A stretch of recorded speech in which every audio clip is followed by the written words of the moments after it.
요새 오신 여러분 주님의 이름을 축복하고 환영하고 너무 잘 오셨습니다. 비록 짧은 시간이긴 하지만 한 3주 정도 만에 다시 만나 뵙게 되어지는데 그간 우리가 늘 그렇지만 좋은 성적표 들고 주님 만나고 싶지만 그러지 못하는 우리의 모습 때문에 스스로 또 낙심이 되기도 하고 어렵기도 하지만 로마서 5장 20절의 말씀처럼 죄가 더한 곳에 은혜가 넘쳤다고 이야기를 합니다. 그 말은 죄를 더 지으면 더 큰 은혜를 받는다 뭐 이런 얘기가 아니라 내가 얼마나 자격이 없는지를 발견해가면 발견해 갈수록 이런 나를 사랑하신 하나님의 사랑이 더 크게 다가온다는 말입니다. 여러분, 우리의 자격 없음을 발견할 때마다 이런 나에게 자격을 주신, 여러분 자꾸 퀘스천이, 질문이 하나님이 이런 날 왜 사랑하시지?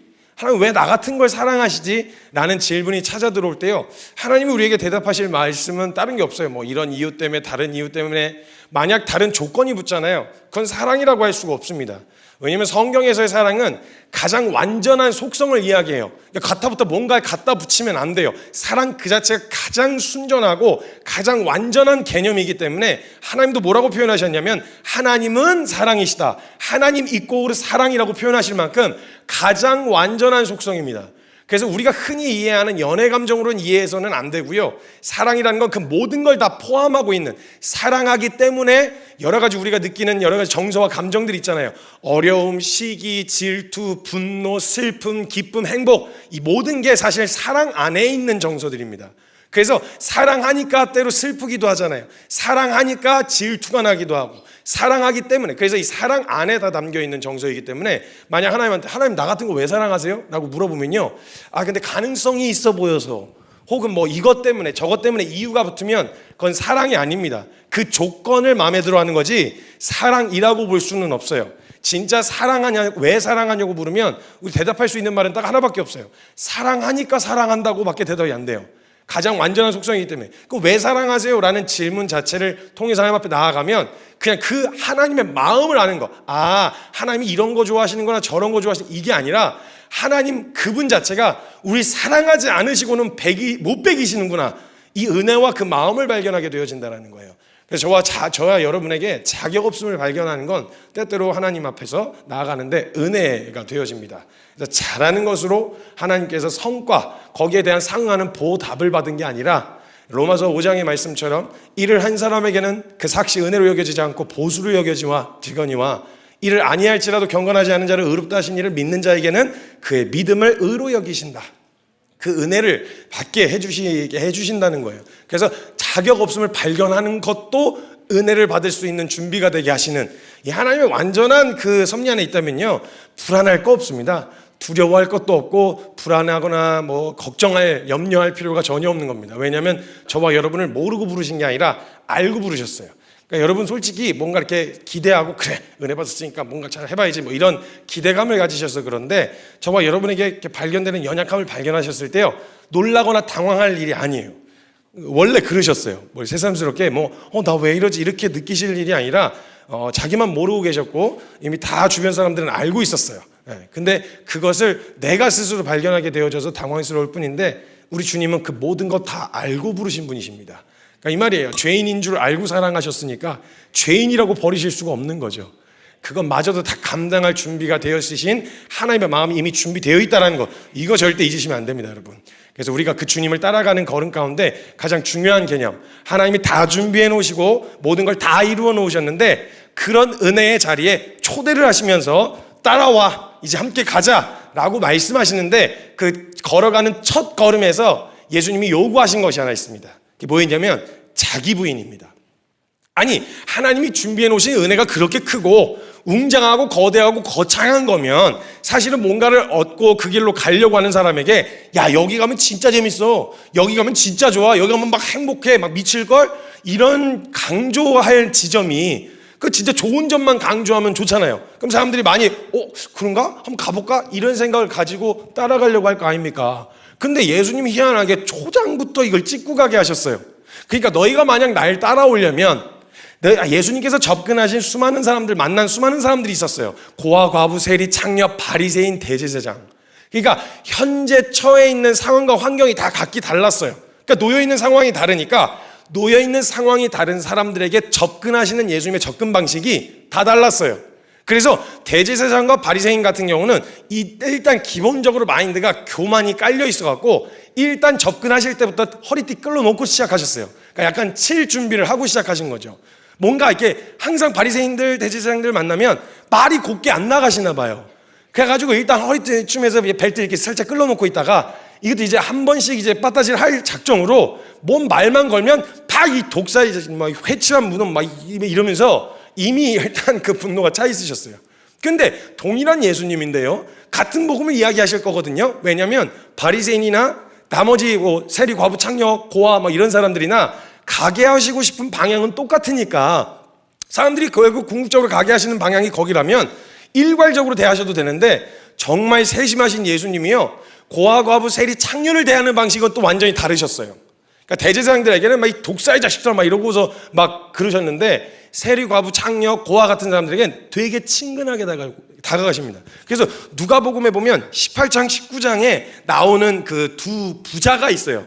한쪽은 완전 정통 그냥 완전 정석 FM 바리새인 중에 바리새인은 아니었는데 바리새인들도 인정할 만한 사람, 부자 청년이라는 사람이 나오고요. 한쪽에선 완전히 자기가 죄인인 줄도 알고 남도 죄인이라고 말하는 세리 삭개오가 등장합니다. 18장, 19장 두 개가 대비되는데 똑같은 관점은 부자라는 거예요, 둘 다. 근데 이 둘을 대하는 태도가 다르셨어요. 가서 되게 딱딱하게 이야기하셨거든요, 예수님이. 사랑하셔서 표현하시긴 하셨는데 되게 딱딱하게, 야, 네 가난한 거 다 나눠, 그 가난한 사람들에게 네 재산 다 나눠주고 따라와. 살 수 있어. 영생을 얻을 수 있어. 약간 되게 성의 없어 보이거든요. 근데 삭개오 같은 경우는요, 너 그 가난한 사람들에게 다 나눠주고 따라와, 이렇게 먼저 얘기 안 하시고요, 나 오늘 너네 집에 가도 되니? 친구처럼, 친구를 부르듯이, 삭개오야, 내가 오늘 너희 집에 가서 좀 놀아야 되겠다, 같이 시간 좀 보내자, 이렇게 친근하게 다가가셨단 말이죠. 그러니까 보면 약간 차등이 있는 것 같은데, 결국 그들에게 이야기하고 싶으셨던 모든 결론과 목적지는 뭐였냐면 결국 예수님 따라가는 거, 거기에 생명이 있다, 이게 살 길이다, 이 얘기를 해주고 싶으셨단 말이에요. 그러면 그 가는 걸음에 있어서 가장 좋은 목적지와 여기에 가면 뭐가 있는지에 대해서 막 흥분하게 하고 기대하게 하면 그냥 알아서 막 갈 거 아니에요.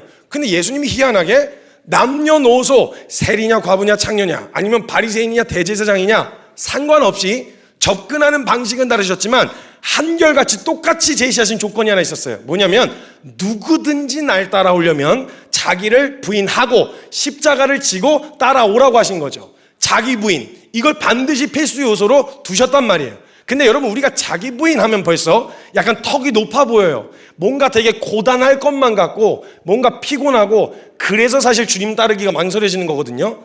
그냥 가는 내내 가는 과정도 좋고 이것도 좋고 저것도 좋다 이냥 얘기를 해놓으면 누구나 신나서 갈 거 아니에요. 가자 재밌어. 가는 길도 넓고 평탄하고 거기 이르르면 거기 천국도 그런 곳이야. 그러니까 우리 주님 따라가자 이렇게 하면 너도 나도 갈 거란 말이죠.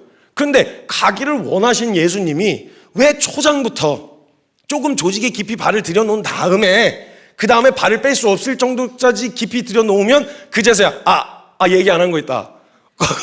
내가 깜빡했어, 미안해. 그거 가려면 자기 부인 해야 되는데 이렇게 얘기를 해주시면 뭐 이미 깊이 발 들여놓은 걸 어떻게 해. 그럼 그냥 갈 법도 한데 아직 발을 들이기도 전에 예수님 말씀하신 게 뭐냐면 자기 부인하라는 거예요. 자기 부인하고 십자가 지고 따르라고 말씀하신다는 거죠. 근데 여기서 말씀하셨던 자기 부인은 우리가 생각했었던 이미지, 고통스럽고 힘들고 어렵고 치열하기만 한 그런 내용만 담겨있는 자기 부인이 아니라 그걸 얘기하신 것 자체가 이미 자기 부인이라는 게 얼마나 영광스럽고 이것이 하나님의 은혜를 누린, 너가 받은 은혜가 얼마나 큰 것인지를 더욱 알려주시기 위해서 하라고 내리신 명령이었어요. 너나 따라오려면 자기 부인을 한다는 말 안에 담겨있는 의미를 오늘 설명해 드릴 거예요. 이게 얼마나 영광스러운 부르심이고, 자기 부인하라는 말이 막 하고 싶은 거 못하게 하고 이거 원하는 건 다 우리 안에 그런 정서가 있잖아요. 하나님은 말씀에 순종하겠다고 마음을 먹기가 어려운 이유, 꼭 싫어하는 것만 시킬 것 같고 꼭 내가 원하는 거는 안 들어줄 것 같고, 이런 정서가 그냥 기본적으로 깔려 있어 갖고 사실은 어려운데, 이 자기 부인이라는 것을 통해서 하나님이 저와 여러분에게 보여주고 싶으셨던 엄청난 영광, 이걸 보여주려고 하신단 말이죠. 여러분, 어떤 운동이든 스포츠나 아니면 어떤 분야든 취미생이 있고요, 아마추어, 즐기기만 위해서 하는 사람이 있고요, 그걸 업으로 삼기로 한 프로들이 있습니다. 근데 그래서 그들을 코치하는 사람들도요, 프로를 대하는 방식이 다르고 아마추어를 대하는 방식이 달라요. 제가 이제 되게 좋아하던 운동이 그 복싱이었는데, 제가 이제 복싱을 좀 계속 해왔었는데, 하게 되면요, 거기에 프로들과, 그러니까 프로라고 했을 때 뭔가 어떤 그 선수로가 아니라 진짜 작정하고 정말 제대로 하고 싶어 하는 사람 부류와 취미생, 그 다이어트 복싱을 하는 분들이 계십니다. 그리고 초등학생들, 아이들, 뭐 이런 아이들도 있고요. 근데 가면요, 그렇게 샌드백이 쭈루루루 벽면에 늘어져 있으면요, 보면 그 딱 가서 그냥 그 광경을 보면 누가 프로가 되고 싶어 하는 마음을 가졌고 누가 취미생인지 설명하거나 말하지 않아도 보여요. 그래서 저쪽 그룹은 이제 초등학생들이 모여 있거든요. 얘는 치고 싶은 마음이 없어요. 원숭이처럼 매달려 있어요. 이렇게 거기서 노는 애들을 보면 원숭이처럼 매달려 있고 그냥 뭐 이렇게 자세나 이런 거 상관없어요. 그냥 막 가서 때리고 그냥 가서 찰싹찰싹 때리고 이러고 그냥 놀다가 시간 때우고 집에 가요. 근데 거기 중에 누구도 거기 있는 관장님 혹은 코치가 뭐라고 하지 않아요. 왜냐면 얘는 선수를 하려는 아이가 아니거든요. 그런데 진짜 선수, 제가 친구가 이제 아마추어 선수가 있었는데 그 선수, 올림픽을 준비하는 선수들은요, 이게 예의가 자체가 달라요. 체중을 관리하거나 아니면 그 체력을 유지하게 하기 위해서 그 아이들이 진짜 막, 와, 그렇게까지 하려면 나는 못하겠다 이런 생각이 들 정도로 한단 말이죠. 그런데 그 코치가 그 사람에게, 선수가 되려고 하는 사람에게 요구하는 말을 보면요, 그렇게까지 해야 돼? 주변에서 보면 그렇게까지 해야 돼? 이렇게 하는데 사실 그렇게까지 해야 된다고 정해진 건 없는데요, 선수 자체가 프로가 되려고 하는 마음을 먹고 있으면요, 꼭 그렇게까지 해야 되냐라는 생각 자체를 안 해요. 그렇게 될 수만 있다면, 그렇게 가능하기만 하다면 내가 뭐라도, 아침에 일찍 일어나야 한다, 법으로 정해진 건 없어요. 근데 일어나는 거예요. 내가 1시간 이상 운동을 해야 된다, 정해진 건 없어요. 근데 1시간 이상씩 운동을 하는 거예요. 그래서요, 그 운동선수가 되려고 하는 사람이나 뭐 체대에 들어가려고 하는 사람들 가만 보면요, 이미 그 목적지를 짚어 놓았을 때 자기 부인을 할 생각이 전제로 깔려 있어요. 이미 목적지를 정하는 순간 내가 이것을 위해서 자고 싶지만 더 자지 않고 아침에 일어나야 한다는 자기 부인, 그리고 내가 원하는 게 있지만, 먹고 싶은 게 있지만 먹는 걸 먹지 않겠다는 식욕을 부인해야 되는 자기 부인, 요거를 꼭 그렇게까지 해야 돼요? 그게 꼭 맞는 거예요? 옳고 그름을 따지지 않고요, 그 되고자 하는, 이루고자 하는 그 목적지의 간절함, 소망한 만큼 자기가 알아서 절제해요. 그렇죠? 그러니까 지금 이야기할 때 이 목적지를 선명하게 하면 할수록 내가 이게 맞냐 틀리냐와 상관없이 목적지에 이르게 하는데 방해가 되는 내 소욕들을 부인하는 방식들은요, 성경에서만 나와 있는 이야기가 아니라 저와 여러분 일상 가운데서도 이미 가지고 해오던 방식이었단 말이에요. 그러면 여러분, 우리가 예수님을 따르기 위해서 예수님을 따르는데 불필요한 소욕들을 부인하고 따르려고 한다는 말 자체의 의미가 뭐냐? 예수님이 저와 여러분의 삶 가운데 목표가 되셨다 이 말이에요. 그러니까 뭘 확인할 수 있느냐라고 했을 때, 왜 여러분 그렇게 사세요? 왜 절제하려고 하세요? 왜 성경의 말씀대로 살아보려고 하세요? 그리고 그렇게 살지 못하면 여러분은 왜 죄책감을 느끼시나요?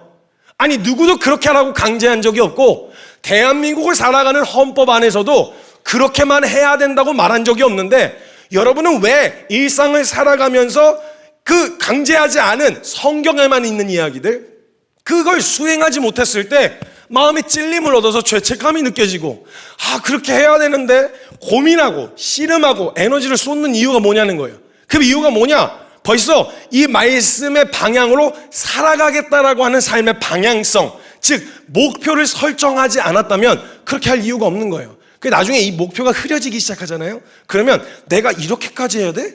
내가 왜 굳이?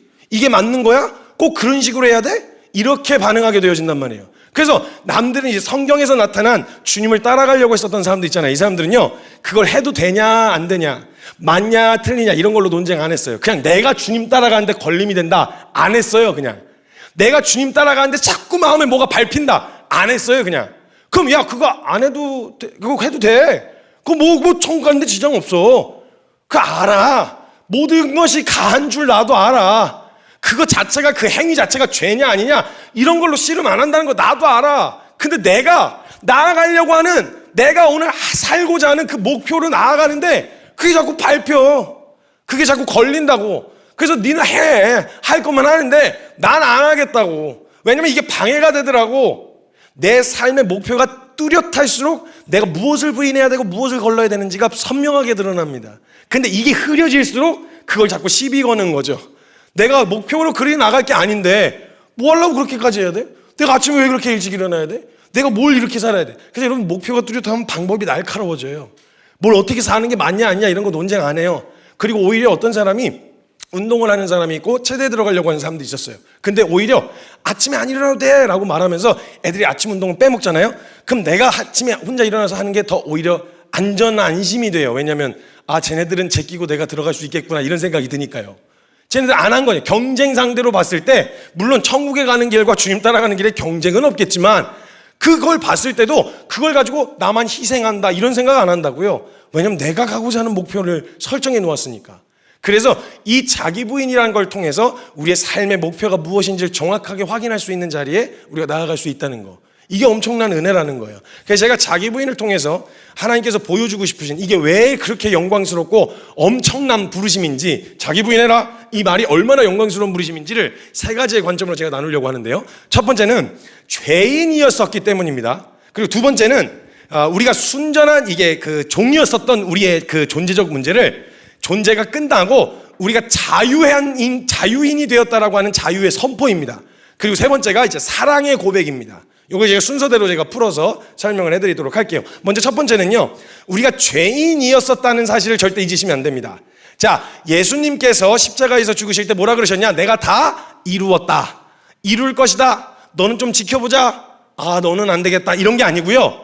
누구든지 그 이름을 믿기만 하면, 그분이 이루신 일을 내게 일어난 일이라고 믿기만 하면 다 이루어 놓으셨다. 그 은혜를 다 누릴 수 있다는 거예요. 누구라도 예외 없이. 다 이루신 일이란 말입니다. 그래서 그 결론에 대해서는 너무 명확한데 우리가 한 가지 잊지 말아야 되는 건 내가 받을 만해서 받은 게 아니라는 거. 그래서 우리가 죄인이었다는 사실을 망각하면요, 인간 중에 제일 무서운 인간들이 누군 줄 아세요? 자기가 죄인, 은혜 받은 죄인이었음을 잊어버린 사람들. 내가 원래 지금 받은 은혜와 내가 새 생명이 되었다는 게 내가 원래 그랬었던 것처럼 착각하고 있는 사람들은 어떻게 되냐? 그렇지 못한 사람들을 판단하고 정죄합니다. 칼질해요. 난도질을 한다고요. 그래서 성도들, 이 은혜를 까먹은 죄인들이 있죠. 내가 어떤 은혜를 받았는지를 기억하면요, 여러분 이거 꼭 기억하시면 돼요. 이거 공식입니다. 내가 누군가를 용납하고 품어낼 수 있는 용량이 있죠. 품어낼 수 있는 분량, 이 분량이 내가 받은 은혜의 분량과 비례합니다. 내가 받은 은혜만큼 품어낼 수 있어요. 근데 이걸 보시면 돼요. 내가 이 사람 못 품는다. 그러면 이 정도의 내가 용납받았음을, 내가 용서받았다는 사실에 대해서 제대로 인지하지 못하고 있다는 거예요. 그러면 저 사람이 문제다 할 일이 아니라 주님, 더 큰 은혜, 저 이것도 품어내지 못하는 저 이런 존재인 저를 품으신 하나님의 사랑을 가르쳐달라고 엎어져 가슴을 찢을 일이지, 가슴을 치고 애통할 일이지, 이 사람 탓하고 저 사람 탓할 일이 아니라는 거예요.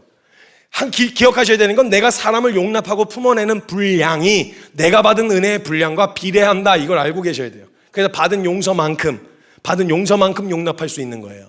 사랑만큼 사랑할 수 있는 거고요. 그래서 그걸 항상 구하셔야 된다는 거죠. 그래서 우리가 죄인이었다는 사실을 잊지 마셔야 되는데, 그걸 기억해야 어떤 상황 가운데 있어도 그래, 이렇게 살아가는 삶이 내가 하나님을 위해서 희생하는 삶이 아니라 이런 삶을 살게 해주신 은혜 때문이지, 나 원래는 내 정욕에 따라 살 수밖에 없었던 인간인데 이런 삶을 선택해서 살 수 있게, 이건 은혜지. 내가 죄인이었다는 걸 이 사실을 기억해야 지금 펼쳐지는 모든 순간이 다 은혜라고 인정이 돼요. 근데 그걸 인정이 안 되면, 죄인인 걸 까먹으면, 왜요? 우리 받은 게 다 당연하다고 생각해요. 내가 노력했으니까, 애써서 받은 보상이다, 이런 생각을 갖는단 말이죠. 이런 사람들, 은혜를 까먹은 죄인들이 만약 교회 안에 바글바글 모여있다, 이 진짜 무서워요. 이것만큼 해악적인 존재가 없어요. 차라리 모르면 차라리 그냥 나 너 싫어 그냥 이러고 살 텐데, 이거 은혜를 말은 다 흉내내면서 성경 구절 인용해가면서 서로 찔러 죽이는 거죠. 그래서 제가 진짜 성도들끼리 싸우는 싸움이 제일 무서워요. 말릴 수가 없어요. 어떤 걸로도 성도들끼리 싸워요. 왜냐면 이 사람들은 전신갑주 입고 싸워요. 싸울 때 성도들끼리 싸워요. 믿음의 방패, 성령의 검, 이런 거를 하고 싸운단 말이죠. 그러니까 이런 영역들 안에서 성도들끼리 계속 부딪히고 성도들끼리 계속 하게 되어지니까, 뒤에서 이거 뭐 자꾸 떼라고 뭐 하는데 뭐가 그랬어요? 네. 전신갑주 입고 싸워요. 성령의 검 이러면서 막 난도질하고 믿음의 방패 이러면서 성경 구절 가지고 찌르고 성경 구절로 피하고 그래서 막 공격받으면 내가 죄인입니다. 이게 엎어지는 게 아니라 다 용서하셨다 그랬어. 하나님 사랑하라고 하셨는데 너 왜 사랑 안 해? 또 이러고 공격하고 전신갑주 입고 싸우면요 진짜 법정에 있는 뭐 변호사들도 꺼리는 게 교회 싸움이래요. 교회 싸움 다 맞는 얘기 해가지고 다 그 얼마나 성경 이야기가 올바릅니까? 그러니까 이거 가지고 싸우느라고 정신 하나도 없는 거예요. 그래서 꼭 기억하셔야 되는 건 여러분 우리가 죄인이었었다라는 사실을 기억하셔야 돼요. 그래야 은혜가 됩니다.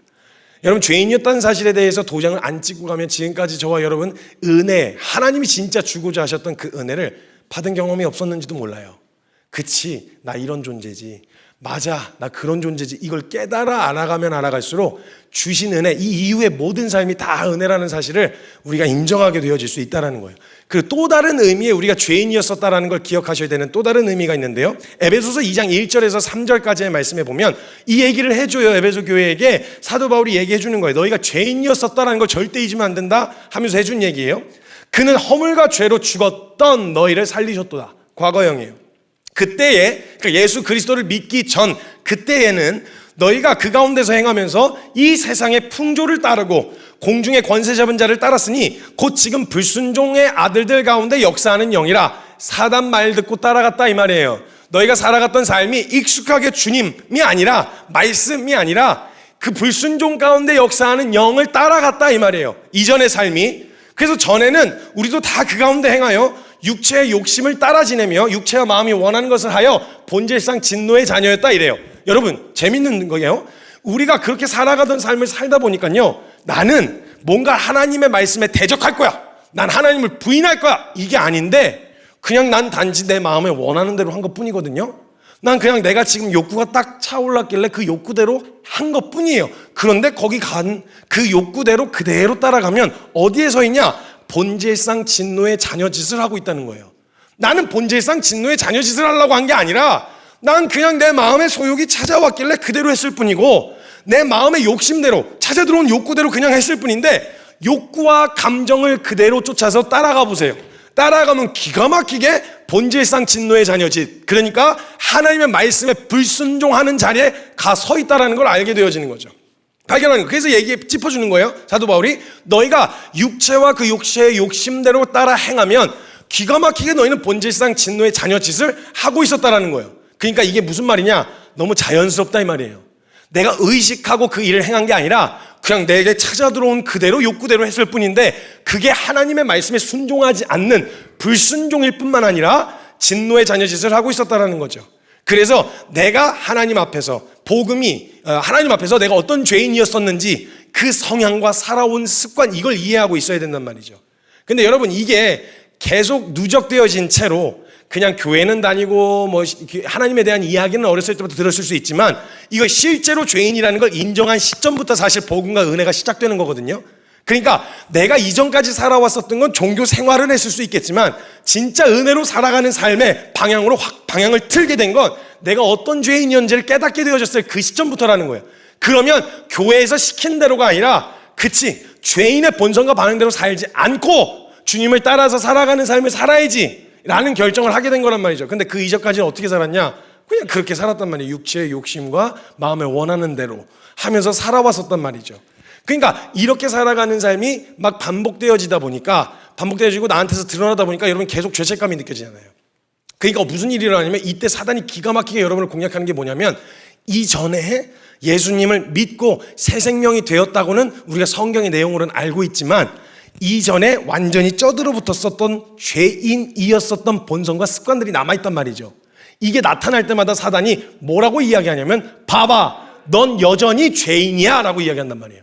봐봐 넌 안 바뀌었어 라고 이야기한단 말이죠. 그러면 어떻게 되겠어요? 여기에 속임에 휘둘리기 시작하면 어떻게 되냐면 여러분이 그럼 성경에서 이야기하셨던 다 이루었다는 말을 의심하게 되어지는 거예요. 뭐야 성경에서 다 이뤘다며 이전 것은 지나갔으니 보라 새 것이 되었도다잖아요. 될 것이다가 아니라 근데 나는 안 바뀐 것 같은데 난 달라진 게 없어. 여전히 내 마음의 소욕은 내 생각은 내가 찾아 들어오는 욕심들은 이전에 죄인이었을 때랑 별반 다를 게 없어. 사단이 기가 막히게 넌 죄인이야 이걸 드러내고 자꾸 저와 여러분을 속이려고 한단 말이죠. 기억하세요? 사단의 전략은요 하나님이 이루신 일을 바꿀 수 있는 능력은 사단한테 없어요.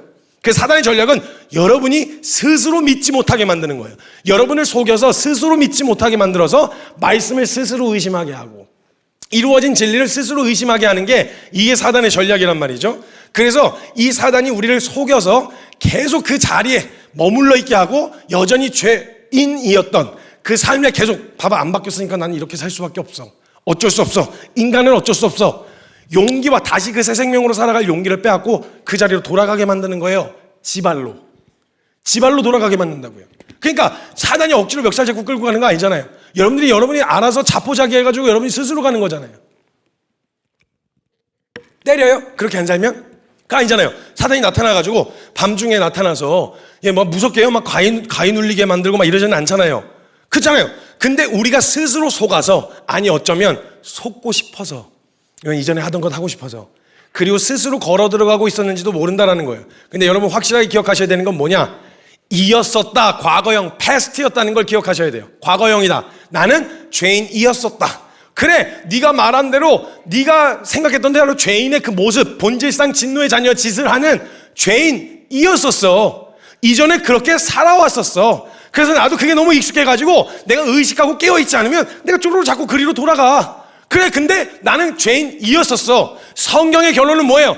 지나갔으니 보라 새것이 되었도다. 이전에는 그런 줄 알고 살았겠지만 이제는 그렇게 안 되지. 안 살지. 이 분명한 결론으로 가야 되잖아요. 근데 여기에 계속 속아 넘어가게 되어지는 거예요. 죄인이었었다가 아니라 난 현재 진행형 죄인인 상태다. 이렇게 속게 만드는 거예요. 그럼 당연히 새 생명의 삶을 못 누리죠. 그리고 복음을 의심하고 성경을 의심하게 만드는 거죠. 그러니까 이런 상황에서 저와 여러분을 계속 거기에 주저앉게 만들고 주님을 따라가는 길에 머물게 만든다는 거예요. 보세요. 이게 어떤 의미이고 느낌인지 제가 쉽게 설명해 드릴게요. 이 앞에 바로 정면에 시계가 있습니다. 빨리 끝내라고 제 시간에 끝내라고 제 눈 앞에 시계가 있습니다. 그럼 여러분 몇 시입니까? 여러분 다른 게 없는데 여기 시계가 있다는 사실 여러분이 알아요? 그럼 몇 시입니까? 라고 물어보면 여러분 전부 다 이렇게 고개를 돌려서 시계를 보시겠죠. 그렇죠? 자, 근데 그렇게 여기에 자주 모여가지고 여기에 시계가 있다는 걸 우리 모두가 다 알고 있었단 말이에요. 근데 그러던 어느 날 누군가가 이 시계를 갖다 저 옆에다 옮겨놨어요. 말하지 않고 저기다 옮겨놨단 말이죠. 그 다음에 오신 분들에게 한 번씩 알려줬어요. 시계 저기다 옮겨놨습니다. 그렇군요. 새로운 게 아니죠. 그냥 옮겨놨다니까 알겠습니다 했어요. 근데 제가 이렇게 강의를 진행하거나 이야기하던 중에 지금 몇 시죠? 라고 물어보잖아요. 그럼 대부분 10중 8구의 모든 사람들은요 무의식 중에 원래 있었던 곳으로 고개가 돌아갑니다. 돌아가요. 왜냐하면 의식하지 않아도 몸에 배어있고 당연히 있을 거라고 생각하거든요. 그럼 돌아봤어요. 돌아봤는데 시계가 없잖아요. 그럼 시계가 없는데 우리는 한 가지 알아요. 시계를 옮겨놨다는 걸 들었잖아요. 모르면은 시계 어디 있지? 시계 어디 있어? 이렇게 할 텐데 분명히 들어올 때 말씀드렸단 말이에요. 저기다가 시계 옮겨놨습니다라고. 그럼 내가 쳐다봤을 때 시계가 없다는 걸 발견하면 바로 뭘 생각해야 돼요? 뭘 생각해야 돼요? 시계 옆에다 옮겨놨다 그랬지? 그럼 고개를 돌려서 시계가 있는 곳으로 보면 되잖아요. 이 단순한 주제를. 아니 우리 신앙에서 이 단순한 주제를 갖다가 그럼 지금 저와 여러분 신앙생활을 어떻게 하고 있는지 보여드릴까요? 시계를 보죠. 시계 몇 시에요? 봤는데 딱 돌아보니까 없어. 그럼 기억하고 여기를 보면 되는데 여기를 계속 보다가 없는 걸 봤는데 없는 걸 봤다 이거야 내가.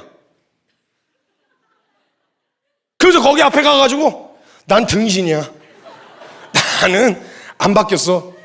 난 달라진 게 없어. 난 그냥 계속 여기나 쳐다보고 살아야지. 시계 없는데 그냥 내가 이러고 있는 거랑 뭐가 다르냐는 거예요. 내가 습관적으로 튀어나온 무의식 중에 튀어나와버린 내 이전의 본성대로 쳐다봐 버렸어요. 쳐다봤어. 그럼 뻔뻔하다는 말은 아니지만 쳐다봤을 때 또 이걸 쳐다봤네. 난 죄인이야. 난 안 바뀌었나 봐. 난 이렇게 살 수밖에 없어. 이게 아니라 딱 쳐다봤는데 맞다. 바뀌었다 그랬지. 이제 이렇게 안 살아도 된다 그랬지. 여기에 계속 끌려다니지 않아도 된다 그랬지. 옮겨졌다 그랬지. 사망에서 생명으로 옮겼느니라. 성경에서 이야기하고 있지. 맞다. 그럼 이게 아니라 다시 여기를 보면 되잖아요. 다시 보면 되잖아요. 그럼 2번 봤어. 2번 옮기면 되잖아요. 3번 봤어. 3번 옮기면 되잖아요. 이 사람들아. 이 단순한 문제를 갖다가 2번 봤어. 난 등신이야. 상등신. 2번이나 봤어. 이렇게 되는 거예요. 이걸 계속 이러고 있으니 얼마나 고단해요. 얼마나 고단해. 아니 그러니까 계속 얘기하시잖아요. 그러니까 너 죄에 대하여는 죽은 자요 하나님께 그리스도 예수 안에서 하나님께 대하여는 살아있는 자도 여겨라. 계속 여겨라. 너 계속 이런 반응들이 나오지? 여겨라. 계속 시선을 돌려서 보라는 거예요. 믿음의 주요 온전하게 하신 이인 예수를 봐라. 발견했어? 죄인이었었지. 그래, 내가 이런 거 쫓던 사람이었어. 내가 발견하고 내가 이 은혜로, 하나님 주신 은혜로 여기를 볼 수 있는 생명이 되었지. 이걸 100번 쳐다봤으면 101번 돌아서면 되는 거 아니냐고. 근데 여러분, 100번 넘어진 사람이 101번째 돌아설 때 이 사람에게 주신 은혜가 뭔지 아세요? 100번 돌아봤던 사람은요, 100번 다시 확정했던 사람은요, 100번만큼 노련해져 있어요. 이젠 나중에 어떻게 되는지 아세요? 이 사람 그거 몇 번 반복하다 보면요, 돌이킬 생각을 이미 갖고 있는 사람들은 어떻게 되냐면, 그 되게 무르르듯이 보려다가도 이렇게 이게 된다고요. 습관적으로 나오려다가도 이렇게 다 무르르듯이. 왜냐하면 노련해져 있으니까. 여러분, 100번 여러분의 생명, 새 생명이 되었음을 100번 가르치신 거예요. 여러분이 이걸 쳐다봤다는 건 100번 여러분 너 엎어져가지고 넘어져서 너넨 연약해, 너넨 안 돼, 불가능해, 이걸 얘기하시는 게 아니라 100번이나 저와 여러분이 죄에 대해서는 죽었고 그리스도 예수 안에서 하나님의 자녀가 되었음을 선언하시는 이 말씀을 100번 해주셨다 이 말이에요. 그 얼마나 은혜입니까? 100번만큼 노련해진 거예요. 100번만큼. 근데 그걸 갖다 거기 계속 쳐다보고 앉아있는, 이거 얼마나 정말 답답해가지고 진짜 이걸 계속 얘기하는데도 계속 또 여러분 돌아가시잖아요. 이거 끝나고 돌아가잖아요. 그럼 또 시계 앞에서 나 또 쳐다봤어. 다음 달 와가지고 또 완전 얼굴 썩어가지고 또 여기 이렇게 된다니까요. 분명한 건 여러분, 성경에서 다 이루었다라고 말씀하셨어요. 결론이, 여러분 천지를 창조하신 주님 믿으십니까? 말씀으로 빛과 이 모든 우주를 창조하신 분이심을 믿으십니까? 그 주님이 다 이루셨다고 말씀하셨어요. 그럼 내 모습 가운데 그런 모습이 안 보이더라도 주님이 그렇게 되게 하실 수 있는 분이시고 이미 되게 하신 분이세요. 근데 그분이 만약 내 멱살을 잡고 거기다 갖다 놓으시지 않으신다는 말은 뭐예요? 네가 할 수 있어. 저는 안 되는데. 아니, 내가 다 이루었다고 했는데 이걸 멱살을 잡고 여기다 끌어다 놓지는 않으시고 내가 그걸 쳐다보는 걸 허용하게 내버려 두셨다는 말은 뭐예요? 너 그거 할 수 있는 생명이 되었다니까?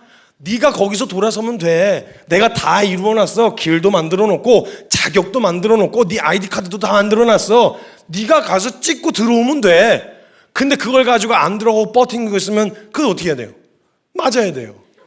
그때는 빠따지밖에 답이 없어요. 매가 해야 해. 그래서 가끔은 주님 매를 드셔야 되는 이유예요, 그게. 그러니까 이렇게 된단 말이에요. 그래서 여러분, 이 죄인이었던 습관을 바꾸려면요, 우리가 먼저 이해해야 될 게 있는데 바로 가치관입니다. 저와 여러분이 죄인으로서 살던 지정의 이걸 갖고 있기 때문에 이 삶에서 돌아서서 새로운 길과 방향으로 가는 일에 있어서는 굉장히 뭔가 분명한 결단, 굉장히 자극적이고 굉장히 임팩트가 있어야 돼요. 이게 무슨 말이냐면, 여러분이 만약에 한국 사람으로 20년을 살아오다가 미국으로 여행을 갔다 오시려고 하잖아요. 그럼 거기서 간단한 여행 언어는 정도는 보고 가겠지만요, 언어 습관을 바꿀 생각을 안 해요. 그쵸? 여러분이 만약에 잠깐 한 일주일 정도 미국에 갔다 오신다고 생각한다면 거기에 운전면허나 집을 살려고 안 해요. 잠깐 머물다 갈 호텔 같은 걸 알아보겠죠. 그쵸? 그런데 만약 여러분 내 상황에서 변화가 그냥 단순한 잠깐 갔다 오는 변화가 아니라 극단적인 변화 앞에 놓여져야만 내가 이 가치관을 바꿀 생각을 한단 말이죠. 왜냐하면 내가 만약에 미국에 여행이 아니라 이제 이민을 가려고 작정을 하잖아요. 그럼 그때부터 영어는요, 안 하면 여러분이 불편하신 거예요. 남이 불편한 게 아니라 내가 불편한 거예요. 거기에 가는데 필요한 서류를 안 챙겼다, 거기에 집이 없다, 그러면 남이 불편한 게 아니라 내가 불편하다고요. 그러니까 우리가 극단적인 변화가 있어야 이 가치관이라는 걸 바꿀 생각을 한단 말이죠. 그러니까 저와 여러분이 복음으로 살아간다, 믿음으로 살아간다라고 했을 때, 그냥 일주일 종교 생활 한다라고 했을 때에는 내 삶을 다 뜯어 고칠 만한 동기부여가 안 돼요. 그 정도로는. 내가 완전히 죄인에서 아들로, 의인으로 완전히 바뀌게 되어졌다라고 하는 이 극단적인 변화를 받고 충격이 있어야 다 바꿔야 되겠네. 이거 다 뜯어 고쳐야 되겠네. 그리고 새로운 삶이 익숙하진 않겠지만 이거 바꿔야 되겠구나 라고 하는 동기부여가 이루어진단 말이죠. 그래서 여러분, 복음을 만나실 때 극단적인 충격으로 만나셔야 돼요.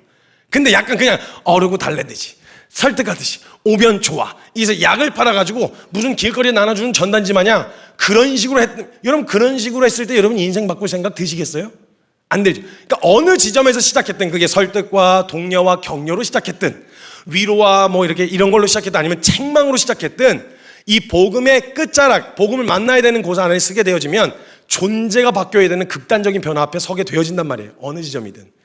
그래서 어떤 친구가 이제 고민을 하다가 저희 단체 안에서 같이 훈련을 받다가 이제 힘들었던 거죠, 훈련이. 그래서 저는 이렇게 살고 싶지 않아요. 그래서 이제 또 좀 뭐랄까, 저는 위로가 필요하고 격려가 필요하고 저는 그런 게 좀 사랑이 없습니다. 공동체 사랑이 없어요. 이런 얘기를 좀 하더라고요. 그래서 알겠다. 그래서 뭐 어디에 갔으면 좋겠냐, 너는 어디면 좋겠느냐 그랬더니 뭐 이제 알려진 어떤 단체에 대해서 이야기를 하더라고요.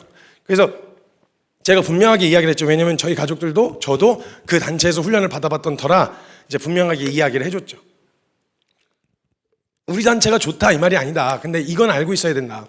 주님을 따르게 만드는 제자 훈련을 하는 어떤 공동체든 우리처럼 그냥 시작부터 자기 부인 찍고 시작하는 공동체도 있지만, 어떤 공동체는 어르고 달래서 그래 힘들었지, 넌 진짜 너무 사랑이 필요하다, 넌 사랑받아라 하다가 이제는 자기 부인 해라. 어느 지점이든 반드시 제자가 되게 하려면 그 지점에는 반드시 서야 된다. 자기 부인을 빼놓고 갈 수는 없다. 그게 아니면 제자 훈련이 아니지. 그러니까 먼저 시작부터 찍고 이야기하냐, 아니면 어르고 구슬리고 달래가지고 가냐, 여부 상관없이 언젠가는 반드시 그 지점에 서야 된다는 거죠. 설 수밖에 없는 거예요. 근데 그때 충격으로서 그 복음 앞에 제대로 서야 이거 다 바꿔야 되겠구나. 왜냐면 그 삶에 이제 어울리지가 않거든요. 우리나라 운전면허증 가지고 거기 가서 운전 못합니다. 물론 영문, 그럼 이제 또 좀 불편하신 분들은 또 이제 듣다가 좀 꼬이신 분들은 영문 운전면허증 있는데요, 뭐 이러면서 이제 그런 거 말고 제가 무슨 말 하시는지 아시잖아요. 거기에 필요한 서류들이 있어야 되는 거예요. 여기서가 아니라 법이 달라요. 법이. 그러니까 그 안에서 삶이 완전히 바뀌게 되어져는 극단적인 변화를 경험하셔야 된단 말이죠. 내가 죄인이라는 걸 발견하고 이 삶을 살아가는 완전히 다른 삶이구나. 그리고 그걸 결정하셔야 된다는 거예요. 그래서 저와 여러분이 이 가치관이라는 게 어떻게 형성되어지는지를 보시면, 내가 지금 왜 이러고 있나. 난 복음도 알고 주님의 은혜도 알고 심지어 주님을 따라가서 살고 싶은 그런 마음도 있는데 왜 자꾸 나 이러지? 라고 하는 내 안에서의 정서를 이해하시는 데 도움이 되실 거예요. 가치관이 어떻게 형성되어지는지를 좀 이해하실 필요가 있는데요. 가치관은요, 여러분이 가치관이 형성되어지는 시기에 어떤 특정 문화가 반복적이고 지속적으로 그 환경에 노출되어졌을 때 그 문화 안에서 제시하는 방향과 가치가 우리에게 새겨집니다. 심겨진다는 거예요. 그러니까 가치관이 형성되어지는 시기에 한국인 피야, 그냥 토종 한국인이야, 양쪽 다 그냥 완전 한국인이야. 근데 그 시기에 미국에서 자라면요, 마인드가 완전히 달라요. 정서도 다르고요. 근데 그 가치관이 형성되어지는 시기에 얼굴 피부색은 흑인인데 한국에서 자라잖아요. 홍어 좋아하고 이래요. 정서적으로 입맛도 정서도 말도 문화도 다 한국인이에요. 그러니까 특정 문화에, 어떤 특정 문화에 가치관이 형성되어지는 시기에 지속적이고 반복적으로 노출되어지면 이게 형성되어진다는 거예요. 그럼 특정 문화에서 살아온 저와 여러분을 한번 보자는 거예요. 자, 정서적으로 보세요. 저와 여러분, 이게 가치관이 형성되면 여러분 지성, 감정, 의지, 이 모든 영역에 다 영향력을 행사합니다. 신기해요, 이게. 그래서 그 가치관이 딱 자리 잡으면 내가 의도한 게 아니라 그냥 감정이 그냥 저절로 치고 올라와요. 그 가치관에 의해서. 자, 저와 여러분 대한민국 사람이잖아요. 스포츠 경기나 어떤 경기를 하더라도 이 나라를 만나면 무조건 이겨야 돼요. 발로 이겨야 돼요. 얘네한테 지면, 아니 다른 데는 못 가도 얘네만큼 반드시 이겨야 돼요 라고 생각되어지는 나라가 하나 있습니다. 어디죠? 일본이죠. 여러분 정서적으로 일본에 대해서 근데 실질적으로 지금 일본이 여러분에게 실제적으로 피해를 준 게 뭐예요? 직접적인 피해를? 지금은 없잖아요. 그러니까 나한테 예를 오염수를 방류했다, 여러 가지 그런 거 말고 여러분에게 직접적으로 뭔가를 한 게 뭐냐고요. 왜 이렇게 싫어하는 거 도대체? 비슷하게 생겼는데, 동양인들 다 비슷하게 생겼는데 뭘 그렇게 싫어하냐고, 정서적으로. 왜 그러냐면 저와 여러분이 가치관이 형성되어지는 시기에 대한민국이라는 나라에서 그 나라의 역사를 배워왔거든요.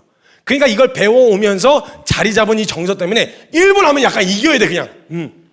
거기에 무슨 빵을 먹으러 간다거나 이럴 땐 좋아. 여행지로는 좋은데 무슨 경쟁하는 구도로 만났다. 무조건 이겨야 돼, 무조건. 이런 정서가 찾아 들어온단 말이에요. 그럼 나라만 같다고 다 똑같냐? 아니에요. 대한민국이라는 이 좁은 땅덩어리 안에서요, 지역과 지역 간의 지역과 지역 간의 문화도 달라요. 그래서 전라도, 경상도 지역 갈등 보세요. 지금 많이 그 안에서 서로 이제 그걸로 이쪽에서 빨갱이 이러면 이쪽에서 보수 꼴통 이러면서 서로 깎아내리고 지역 갈등 난리도 아니잖아요. 근데 그런 거 저는 지금 정치 얘기하는 거 아닙니다. 여러분 눈 예쁘게 뜨세요. 여러분 지금 눈 깜빡거리는데 어느 쪽은 빨간 레이저가 나오고 어떤 데서는 파란 레이저가 나오고 이래요. 눈 저한테 똑바로 뜨세요. 전 지금 정치 얘기하는 거 아니에요. 깜빡깜빡한데 여기서 어떤 사람 빨간색, 여기서 파란색 막 이렇게 뜨니까 하지 마세요. 정치 얘기 아닙니다. 근데 여러분 어느 특정 지역, 예를 들면 전라도 같은 경우는 5.18 딱 생각하면 막 눈이 돌아가고 막 거품 울고 지금 막 이게 막 난리가 나거든요, 청년들도. 근데 그때 그 시기에서 붙잡혀 가가지고 매 맞은 애가 아니거든요. 근데 그 아이는 왜 그런 정서를 가지고 있을까요? 가치관이 형성되어지는 시기 안에서 그런 문화와 정서와 사상에 대한 이야기를 이쪽 지역 양쪽 다 그걸 듣고 배워 자라왔었던 거예요. 그러니까 정서적으로 반응이 된다는 거죠. 그 나라마다 문화가 틀리고요, 식습관부터 시작해갖고 살아오는 환경이 다 달라요. 그래서 제가 한 번은 이제 해외 제가 공부하러 갔었는데 거기서 이제 제가 중국 지하교회 성도들하고 같이 공부를 했었어요. 공부를 하는데 선교 훈련 프로그램이었는데 이제 이제 훈련 받던 그 자매 중에 하나가 있었어요. 그 이제 자매 좀 세속적으로 생겼었어요. 예쁘게 생겼었어요. 중국 사람이었어요. 그래서 좀 친해지고 싶었어요. 아까 어떻게든 이제 이렇게 자리를 이렇게 옆에 앉거나 뭐 이런 식으로 해가지고 이제 꼴값을 좀 떨었어요. 테이블에 이렇게 앉아서 여러 나라 사람들하고 같이 이렇게 둘러 앉아갖고 막 이야기를 나누고 있었는데 옆에 이제 그 자매가 있어갖고 같이 이야기를 나누기 시작했어요. 그래서 이야기를 나누고 식사 자리였는데 이야기를 나누는데 사람들이 옹송송하고 막 왕왕왕 하니까 소리가 잘 안 들려갖고 굉장히 많이 가까워졌었는데 이야기를 하고 얼굴을 막 보면서 이렇게 얘기를 하고 있는데 갑자기 자매가 이랬더니 갑자기 저한테 얼굴에다가 하는 거예요. 그때 제가 수만 가지 생각이 찾아 들어왔어요. 그러니까 싫다는 걸 지금 돌려서 우회해서 이렇게 얘기하는 거 아니면 싸우자는 건가? 아니면 한국에 대한 안 좋은 정서가 있나? 아니면 내가 마음에 안 든다는 건가? 무슨 의미지 이건? 얼굴에다 트름을 쏘았다. 이거는 무슨 의미일까? 되게 많은 고민이 찾아 들어왔어요. 생각이 많이 찾아 들어오고 뭐 싸우자는 건가? 그래서 한판 할까? 막 이렇게 한판 땡길까? 막 이렇게 그런 생각이 막 찾아 들어오더라고요. 근데 나중에 봤더니요, 그 자매는요 시도 때도 없이 하더라고요. 그냥 저희는 약간 트름하면 그런 거 있잖아요. 하고 우리 그거 알잖아요. 그게 좀 쑥스럽고 부끄러운 사람들 하면 이렇게 한다든지 아니면 한 다음에 혼자서 하고 들이마신다든지 나 혼자 처리를 한다든지 다양한 방식과 방법으로 최대한 티를 내지 않으려고 하는 게 보통 우리나라 정서인데 그걸 그냥 지나가면서 하는 걸 알았죠. 이게 문화구나. 모두가 다 그렇지는 중국 사람이 모두가 다 그렇지는 않겠지만 부분적으로 문화이구나 이런 생각이 들었어요. 그리고 저희 담임 선생님이 영국 분이셨는데 영국 하면 뭐예요? 매너.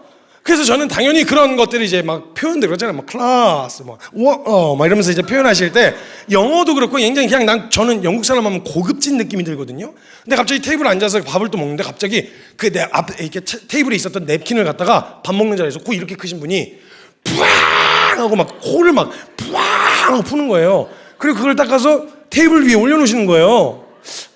뭐 하자는 건가? 이게 또 싸우자는 건가? 막 약간 이런 생각이 들면서 문화가 달라요. 문화가 정서가 다르다고요. 그래서 저와 여러분이 그 문화 안에 노출되면요, 감정, 의지, 정서 이 모든 게 다 반응이 되어져요. 이게 제가 음식 가지고 웬만해서 힘들어 본 적이 별로 없거든요. 근데 제가 진짜 딱 하나 그건 음식이 아니다 이렇게 생각했었던 게 하나 있었는데 뭐였냐면 취두부였어요. 제가 해외 어딜 나가도 거기서 내주는 음식이라고 하면 저는 입에 머무는 시간보다 뱃속에 들어가는 게 더 중요한 사람이라 음식을 맛으로 먹지 않아요. 속을 위해서 먹죠. 이게 에너지. 그래서 저는 그런 취향이어서 아무리 맛있는 게 나와도 양이 적으면 일단 마음이 상해요. 고급진 데 데리고 가도 요만한 고기 나오고 요만한 거 나오면은 막 순서 기다리는 음식 먹었다. 그럼 진짜 막 승질나요. 막 웨이터한테 빨리 계속 주세요. 빨리 막 이렇게 하게 돼요. 막 화가 나요. 근데 제가 그래서 음식 갖고 힘들어 본 적은 없는데 그 취두부는요 진짜 그 통에서 그렇게 빡 하고 따잖아요. 이렇게 빡 하고 딴단 말이에요. 딱 따는 순간 거기서 열자마자 뭘 먹어보고 냄새를 맡고가 아니고 빡 하고 땄는데 그 자리에 있었던 모든 사람이 동시에 저는 그러려고 했던 게 아니거든요. 저는 이렇게 비위가 좋다는 얘기를 많이 들었었는데 따자마자 동시에 딱 세 사람이 있었는데 딱 따자마자 동시에 바로 그냥 계속 대화 내내 다도 창문에다 놓고 밥을 못 먹었어요, 한 끼당. 근데 그거 진짜 좋아하는 사람은요 좋다고 먹어요. 그거 밥에다 발라 먹고요. 그거 막 떠서 먹고 이건 설명이 안 돼요. 근데 그거요 정서적으로요 많이 노출돼서 그 맛을 알고 있는 사람은요 좋다고 먹는단 말이에요. 정서적으로 더럽다는 생각이나 막 이상하다는 생각이 안 들어요. 우리나라 홍어도 마찬가지예요. 홍어 좋아하는 사람 진짜 좋아하잖아요. 그러니까 안 먹어봐서 그래. 어떤 환경에 노출되고 반복되어지면요, 그게 마치 그게 습관이라는 게 가치관이 형성되어지는데, 이때 어떤 과정을 거치는지 한번 보세요. 어떤 특정 문화에 지속적으로 노출되잖아요. 그럼 어떻게 되냐면 익숙해지기 시작해요. 그러니까 뭔가 계속 의식을 해서 행동하는 게 아니라 그게 그냥 익숙하고 되게 익숙해진다는 거예요. 이게 반복하다 보면 익숙해져요. 그럼 그 다음 단계로 어떻게 넘어가느냐? 이게 자연스러워져요. 뭔가 에너지를 써서 뭔가 이렇게 해야지가 아니라, 여러분 같은 일을, 같은 업무를 반복적으로 한다고 생각해 보세요. 반복. 예를 들면 종이 넘기는 일을 한다. 그럼 처음에는 하나, 둘, 셋 이렇게 하다가요, 계속 하다 보면 이제 이게 된다고요. 그 중사람 중에 달인 봤는데 돈을 이렇게 세더라고요. 5장씩 동시에. 하나, 둘, 셋, 다섯, 이런 식으로. 그러니까 그걸 보면 이제 달인이라고 한단 말이죠. 어떤 일을 반복적으로 하게 되어지면 그게 익숙해집니다. 익숙해지면 자연스러워져요. 자연스러워지면 그 다음 단계로 어디로 가느냐? 습관이 됩니다. 여러분, 이 습관이 사람의 제2의 천성이 됩니다. 습관이 되었다는 말은 뭐냐? 의식하지 않아도 내 행동과 내 반응이 자연스럽게 나온다는 거예요. 발을 쓰던 사람이 발을 먼저 나가고요, 손을 쓰던 사람은 손이 먼저 나갑니다. 이게 습관, 몸에 배어있다 이 말이에요. 그래서 운동하는 사람들은 막 바로 막 그냥 반응이 되거나, 어떤 사람들은 막 그냥 몸이 먼저 나가고, 이렇게 되어지는 건 습관, 몸에 배어있기 때문에 그런단 말이에요. 이거는 그때부터는 나하고 일심동체가 돼요. 나하고 분리해서 생각이 안 돼요. 그래서 안 좋은 습관들 가지고 있는 분들 많죠. 특히 이제 저희 그 사역자들, 자매 사역자들한테 항상 하는 이야기 뭐냐면, 입술을 뜯어요. 입술을 자꾸. 왜 뜯는 거야 자꾸? 갖고 그거 손톱 균 때문에 또 골마가지고 막 고름 나고 피 나고 이런데도 계속 뜯어요. 뜯는 분들 많죠, 여기 자매님들 중에서도. 그리고 처음에 얘기를 해줬어요. 뜯지 말아라. 그건 안 좋은 습관이다. 고쳐야 된다. 고쳐야 되는 줄 알아요. 안 좋은 줄 안다고요. 근데 이게 손이 저절로 올라간단 말이에요. 나도 모르는 사이에 무의식 중에 이게 여기서 이러고 있는 거예요. 처음에는요, 막 손등도 때리면 하지 말라고 막 이야기를 해요. 그러면 고마워요, 처음엔. 그래갖고 아 맞다 이런단 말이에요. 근데 시간이 좀 지나잖아요. 이제 슬슬 기분 나쁘기 시작해요. 저절로 하는데 계속 이야기를 해요. 알겠다고요. 알겠어요. 알겠어요. 네. 네, 알겠어요. 네, 고마워요. 네, 감사해요. 이러다가 자꾸 이게 깊이 자꾸 터치가 되기 시작하면요, 이제 나중에는 이걸 뜯을 수밖에 없는 합리적인 이유들을 대기 시작합니다. 그러니까 형제들은 잘 모르는데요, 자매들 같은 경우는 이게 맨날 발라가지고 이게 금방 건조해져요. 그럼 이게 자꾸 일어나거든요. 그럼 옆에서 이렇게 펄럭펄럭거리고 있는데 이걸 더요? 그냥 둘까요? 이렇게 된단 말이에요. 뜯어야죠. 이러면서 합리적인 이유들을 다 갖다 붙이기 시작해요. 그래서 결국은 내 습관을 합리화한단 말이죠. 이렇게 된단 말이에요. 습관이란 게 제2의 천성이에요. 마치 나와 같아요. 나 같단 말이에요. 그리고 제일 중요한 것 중에 하나가 자세거든요. 제가 믿음의 원리에 대해서 설명을 하고 싶어가지고 체형 교정을 좀 배웠었어요. 그게 이제 되게 비슷하더라고요, 믿음의 원리하고. 그래서 근데 그 교수님이 저한테 그러시는 거예요. 모든 병의 근원은 자세다. 그러니까 모든 기능들이, 안에 있는 장기의 모든 기능을 재기능하지 못한 게 축적이 돼서 생기는 문제들이 발생하는데, 재기능을 하지 못하게 만드는 게 자세다. 만병의 근원 자세. 그리고 특히 자매들 앉을 때 다리 꼬는 거 있죠. 다리 꼬면 어떤 느낌이냐면 저한테 이러셨어요. 병이여 오소서. 저한테 그러셨어요, 교수님이. 다리 꼬는 사람들은 병이여 오소서 이러는 거랑 똑같대요.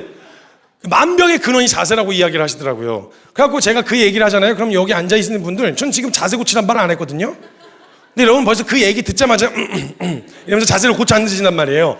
자기도 알아요. 그게 잘못된 자세라는 걸, 좋지 않은 자세라는 걸. 그래서 이제 이야기를 하면서 그 자세를 교정해주고, 맨날 다리 꼬지 말라고, 제가 앉아서 이렇게 다리 꼬고 있으면 다리 툭 치고 가요. 다리 꼬지 말라고 자세 안 좋아진다고. 그리고 맨날 허리 아프다 그러고 맨날 이런단 말이죠. 그래서 그 자세를 얘기해 준단 말이에요. 그래서 재밌게도요, 제가 그 방금 고쳐 앉으신 그 자세 있죠. 어떻게 뭐가 잘못된지 아셔가지고 벌써 앉을 때도 제가 올바른 자세 안 알려줘도 벌써 턱 당기고 허리 이렇게 가슴을 들어 올리는 이런 자세를 취하신단 말이에요. 근데 여러분 한 15분 정도 제가 이거 다시 이야기 시작하면요, 여러분 원래 자세로 돌아가 계실 거예요 아마. 왜냐하면 의식하지 않아도 그게 분명히 옳은 자세인 게 맞다는 걸 아는데도, 맞다는 걸 하려고 하는데 의지가 필요하고요, 의식이 필요해요. 무의식 중에 내버려두면 나 어디로 가냐? 다시 원래 그게 안 좋은 줄 아는데 이제는 편해지기까지 한 원래 그 자세로 돌아간다면, 이게 습관이에요. 습관. 이게 습관이 되잖아요. 그때부터는 설명, 에너지, 소모 이런 거 필요 없어요. 그때부터는 이게 반복이 돼서 일상이 됩니다. 습관대로 살아요. 그러다 나중에 어떻게 되냐?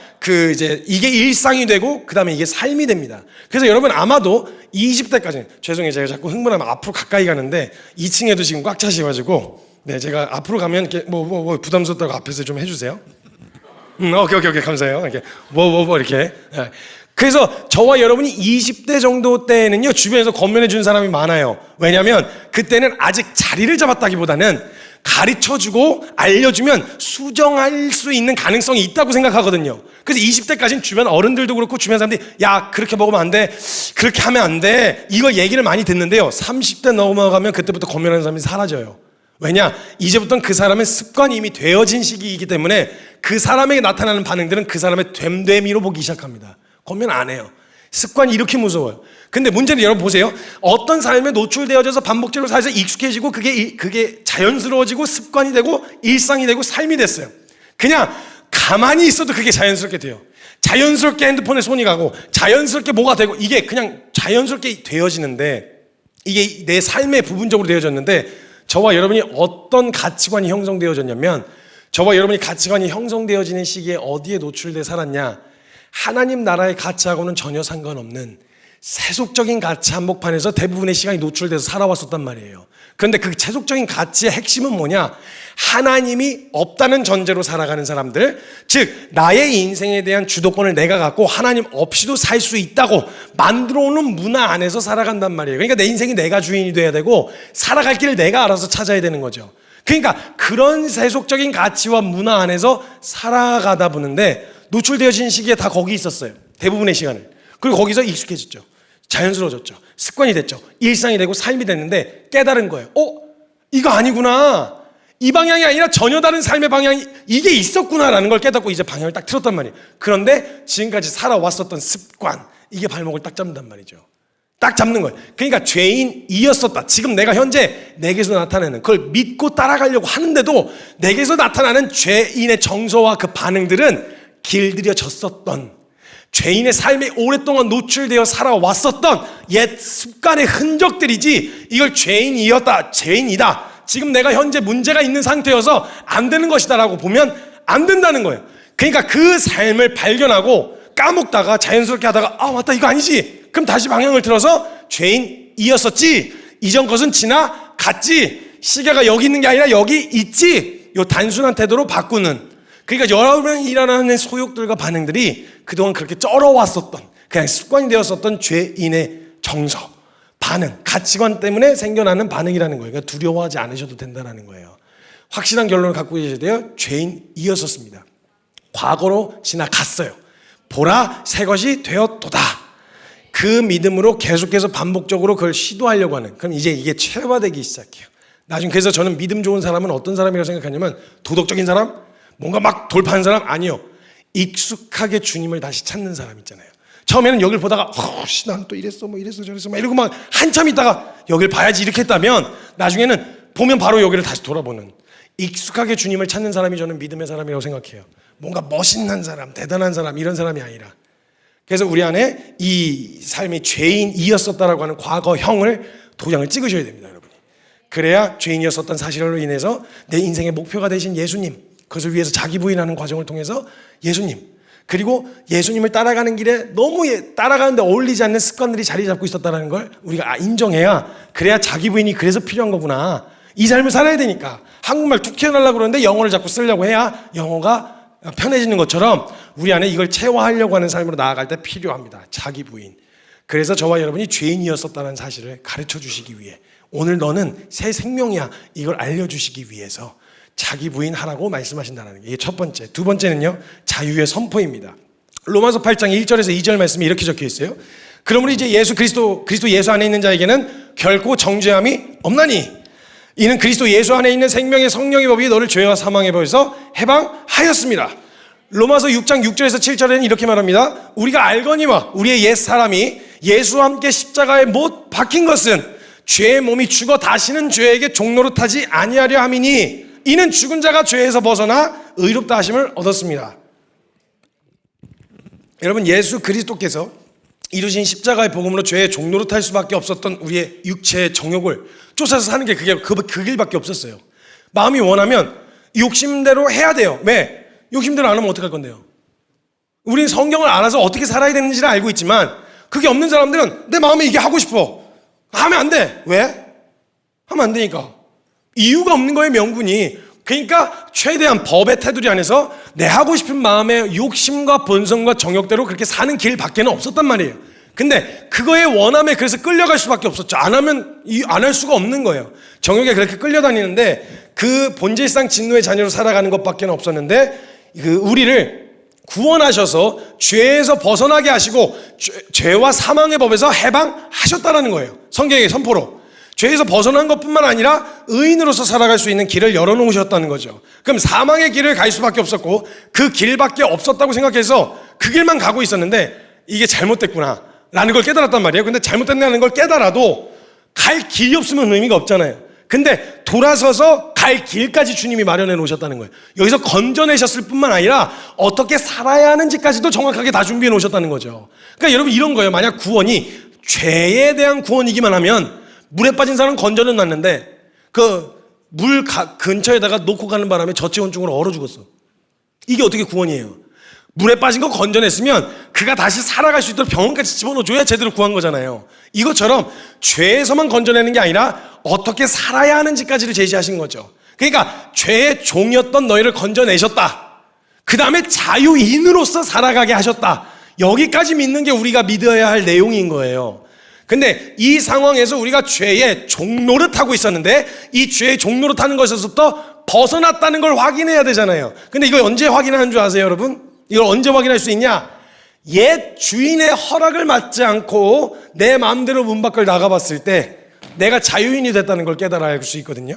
여러분 그 집안에서 계속 물 떠와 막 이러면 그다음 뭐 이거 방치와 막 이러면서 시키는 것만 계속하면서 분명히 노예 문서는 다 태워졌는데 지가 두려움에 익숙해 길들여져가지고 그 말 듣고 계속 쫓아다녔단 말이에요. 그래서 방치오면 방치오고 물 떠와면 물 떠오고 뭐 사와 이러면 사오고 그래서 옆에서 계속 알려준단 말이죠. 야, 너 끝났잖아. 너 그 기한 끝났어. 그 노예 문서 다 태워졌어. 너 그냥 나가면 돼.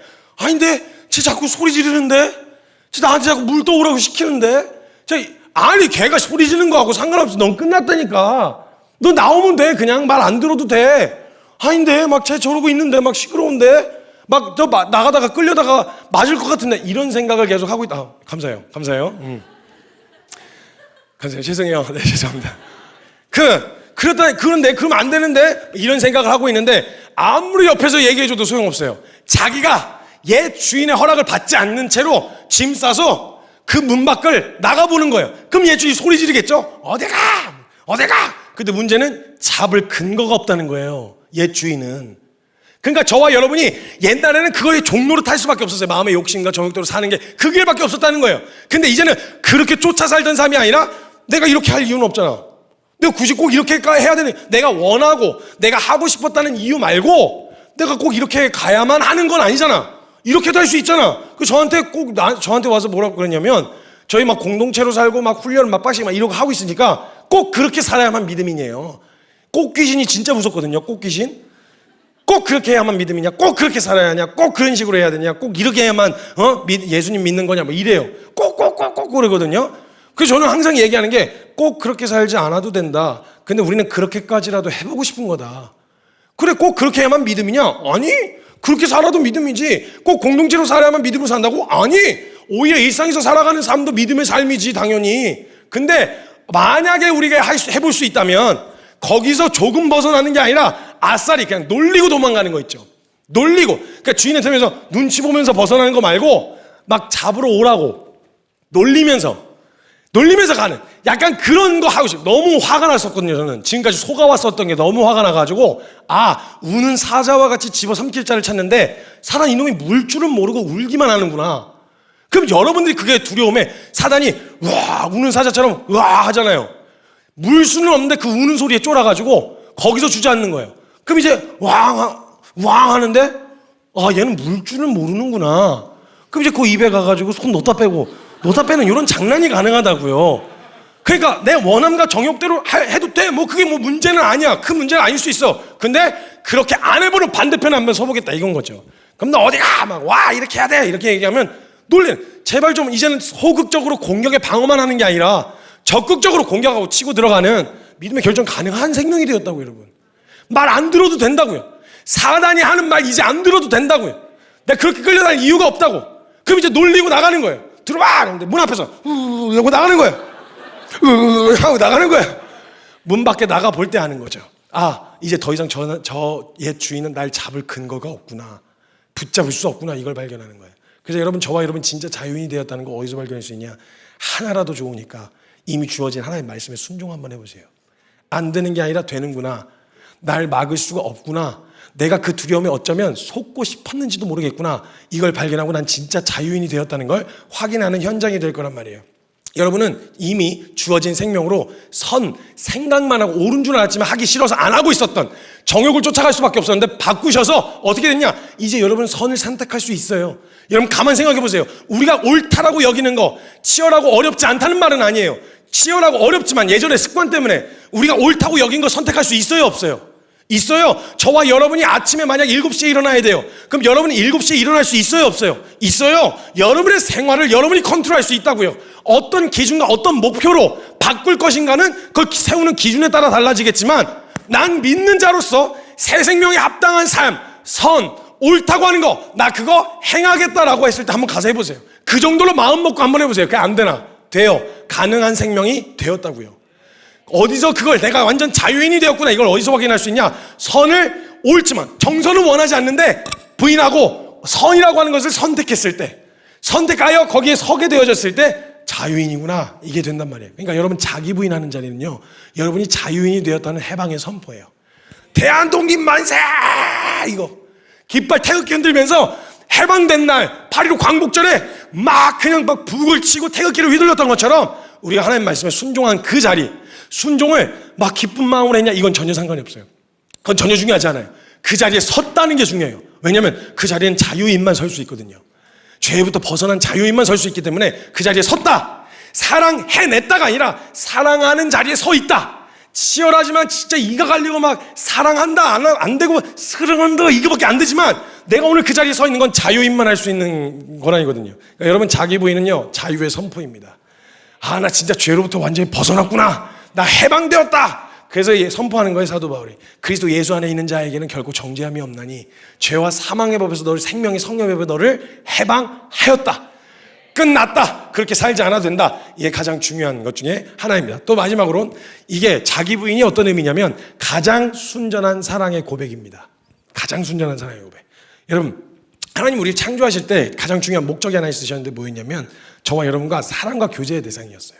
사랑과 교제의 대상으로 만들려고 하는데 사랑과 교제의 대상이 되려면 가장 중요한 전제가 뭐냐? 그 자발성입니다. 자발적이지 않으면 아무런 의미가 없어요. 그건 억지로 하는 거지. 기능인이 되는 거예요. 떠받드는 그냥 종이 되는 거죠. 그러니까 자발적이고 능동적이어야 되기 때문에 하나님께서 우리 하나님과의 관계를 위해서 자유의지라는 걸 주셨습니다. 그럼 마치 이런 거죠. 그러니까 말은 같은데 이게 어째 상황에 따라서 좀 달라지는데 한번 보세요. 남자친구 혹은 남편이 아내 혹은 여자친구에게 이렇게 얘기한 거예요. 난 진짜 너밖에 없어. 말은 감동이잖아요. 근데 그 상황이 여자가 진짜 얘밖에 없었어. 그래서 그 말의 의미는 이런 거예요. 야, 여자가 네밖에 없어. 그러니까 뭘 사랑이고 나발이고 그냥 여자가 네밖에 없어. 그러니까 남초 거기에 여자 혼자 있으면 너밖에 없다는 말이 그렇게 큰 의미로 들리지 않잖아요. 근데 같은 말인데 이런 상황 한번 보시죠. 수많은 여자들이 있어요. 아니 뭐 여자들이보다는 제가 입장이 남자니까 그냥 얘기하는 거예요. 반대로 말하면 수많은 남자들이 있어요. 그 남자들과 그 여자들 사이에서 난 너밖에 없어라고 이야기를 하면 거기에 매력적인 조건들이 더 많이 갖춰져 있을수록 내가 오늘 너밖에 없다고 말하는 이 말이 더 순전해지겠죠. 이 의미인 거예요. 그러면 여러분 에덴 동산이라는 공간이 모든 창조하신 만물들이 다 하나님의 능력과 신성을 나타내고 있었어요. 그러니까 하나님 외에는 다른 게 없었단 말이죠. 그런 상황 가운데서 하나님이 창조하신 에덴 동산에 살아가는 아담과 하와가 어떻게 하나님을 향한 내가 오늘 하나님 앞에 나아온 게 내 자의적인 내 자발적인 선택이고 결정입니다. 나 주님 좋아서 오늘 온 거예요 라고 이야기한 이 사랑을 어떻게 점검하고 증명할 수 있겠냐는 거죠. 그러니까 하나님 이외에도 또 다른 선택지가 필요하겠죠. 하나님 이외에 또 다른 선택지가 필요한데 비교도 안 되는 선택지가 있으면 안 되잖아요. 비교가 될 만한 견줄 수는 없는데 내가 봤을 때 하나님 이외에도 굉장히 매력적인 선택지가 하나 더 있어야 돼요. 그래야 내가 오늘 그걸 지나쳐 오는 걸음이 내가 주님밖에 없으니까. 아니 하나님밖에 없는데 어떻게 해요 그러면. 이게 아니라 이런 걸 봐도 매력적인 게 있어도 난 그래도 매력적이긴 해. 보일 때 너무 매력적이야. 그렇지만 주님이야 라고 할 때 이게 되게 순전한 사랑의 고백이 되지 않겠어요? 그래서 동산 중앙에 선악과가 있었어요. 선악과. 근데 여러분 범죄하기 전인데도 감사해요.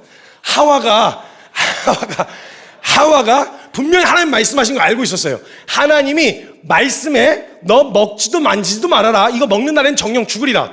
알고 있었죠. 그 열매의 결과를 내가 알고 있었단 말이에요. 근데 그걸 알면서도 선악과를 보는데 느꼈던 정서를 뭐라 그래요? 보기에 먹음직스럽고 지혜롭게 할 만큼 탐스러웠다 그래요. 그러니까 너무 매력적이었단 말이에요. 근데 그 매력적이었는데 선악과가 중심에 그건 따먹어라. 하나님을 선택할 수 있냐 없냐 이게 아니라 선악과를 두신 이유는 뭐냐? 저와 여러분이 아니면 아담과 하와가 에덴 동산을 거닐다가 동산 중앙쯤 왔을 때 가장 매력적인 선악과를 눈앞에 두고도 느끼기엔 너무 좋아. 보이기엔 너무 좋아. 그러나 내가 사랑하는 주님이 먹지 말라 그랬어? 그러면 흥 하고 돌아서 주님께로 걸어오면 거길 거쳐온 그 걸음이 그냥 갔으면 그 길밖에 없어서 그냥 갔으면 모르겠는데 거길 거쳐오면 하나님의 앞에 나온 그 걸음이 순전한 사랑의 고백이 되어진다는 거예요. 그래서 여러분 저와 여러분 앞에 남겨져 있는 수많은 선악과가 여전히 눈앞에 있는데도 하나님 그걸 거두어 가지지 않는 거예요. 그리고 우리가 가장 바보 같은 기도가 뭐냐? 죄가 미워지게 해주세요. 죄가 멀어지게 해주세요. 아니에요. 그게 정말 주님 따르는데 유익이 안 될 거였으면 벌써 제하셨죠. 주님이 가장 불가능한 걸 이루신 분이 주님이신데 그거 겸사겸사 같이 제하시면 얼마나 좋아요.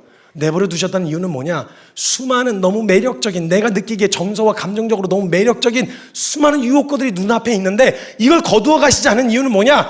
거기를 헤치고 막 잠깐 헷갈려 잠깐 눈이 가. 그렇지만 정신 차리고 거기를 헤쳐서 주님 앞에 나온 걸음 그 자체를 멋있다 뭔가 대단한 걸 가져왔다 선물을 가져왔다 이거 말고 그렇게 나온 걸음을 아이고 여기까지 왔어. 그 선악과가 많을수록 그래요 여러분. 선악과가 한 그루가 아니라 만 그루가 있으면 그 모든 걸음마다 그걸 지나쳐오는 한 걸음 한 걸음이 주님을 향한 사랑의 고백이 되는 거예요. 그래서 여러분 수많은 유혹들이 우리 앞에 놓여 있을 수 있어요. 그거 분명 하나님이 제하실 수 있는 능력이 있으신 분이시잖아요. 근데 그걸 눈앞에 두시는 이유는 뭐냐? 저와 여러분이 그걸 지나쳐 자기를 부인하고 원하기는 해. 너무 매력적이야. 근데 그걸 지나쳐 한 걸음씩 주님 앞에 가는 그 모든 걸음이 주님을 향한 순전한 사랑의 고백이 되어지는 거예요. 그렇게 선 여러분의 모습이 멋있진 않을 수도 있어요. 여기저기 끓기고 막 여기저기 막 상처 입어서 끓기고 너덜너덜 옷은 막 지저분하고 너덜너덜해질 수 있지만 거기를 헤치고 주님 앞에까지 아니야 다른 거 막 깨지기도 하고 잠깐 거기 머물러 있다가 거기 맛있겠다 여기 있으면 좋겠다 쟤는 저기 있네 나도 여기 있을까 막 별의별 고민하다가 아니다 정신 차리지 하고 다시 걸음을 옮겨서 주님 앞에 딱 선 그날 주님이 아이고 그 사랑의 고백으로 받으시는 거예요. 여기까지 왔어. 고생했어. 그 되게 많은 유혹거리가 있었을 텐데 멈추고 싶었을 텐데 여기까지 왔어. 이게 하나님에게 가장 순전한 여러분 사역으로 우린 인정받는 거 아니에요. 하나님 앞에서 하나님 원하시는 건 사랑이었거든요. 물로 사랑 고백하실래요? 열심히 해서요? 성과로 사랑 고백하실 거예요? 성과는 실력에서 나오는 거예요. 사랑에서 나오는 게 아니라 물론 사랑하면 그 일을 열심히 하긴 하겠지만 하나님은 마음을 받으시고 싶어 하시거든요. 무슨 마음과 표현을 올려드릴래요? 그러니까 우리 앞에 놓여진 수많은 선악과들을 지나쳐서 하나님 앞에 오늘 그 앞에 서는 사랑의 고백. 그래서 자기 부인은 사랑의 고백이기 때문에 자기 부인 하라고 말씀하시는 거예요. 그래서 이 자기 부인을 통해서 누리게 하시는 첫 번째 우리가 죄인이었었다는 사실을 통해서 은혜를 가르치시고 우리 인생의 목적과 목표가 예수 그리스도가 되셨다는 걸 알게 해주실 뿐만 아니라 우리가 죄로부터 벗어난 자유인이 되었음을 선포하는 자유의 선포, 해방의 선포가 될 뿐만 아니라 마지막으로는 주님을 향한 사랑의 고백이 되기 때문에 우리가 자기 부인하는 자리에 설 때마다 내가 얼마나 주님을 사랑하는지 점검하시면 돼요. 선악과를 마주하실 때마다 주님 사랑을 확인하시면 돼요. 오늘 그 힘들게 눈에 보이는 유혹거리들 잠깐 머물기도 했지만 잠깐이 아니라 좀 오래 머문 사람도 분명히 있겠지만 그래도 그 자리를 선악과를 지나쳐서 주님 앞에까지 나온 여러분의 걸음을 요즘이 너무 뿌듯해 하실 거예요. 잘했다.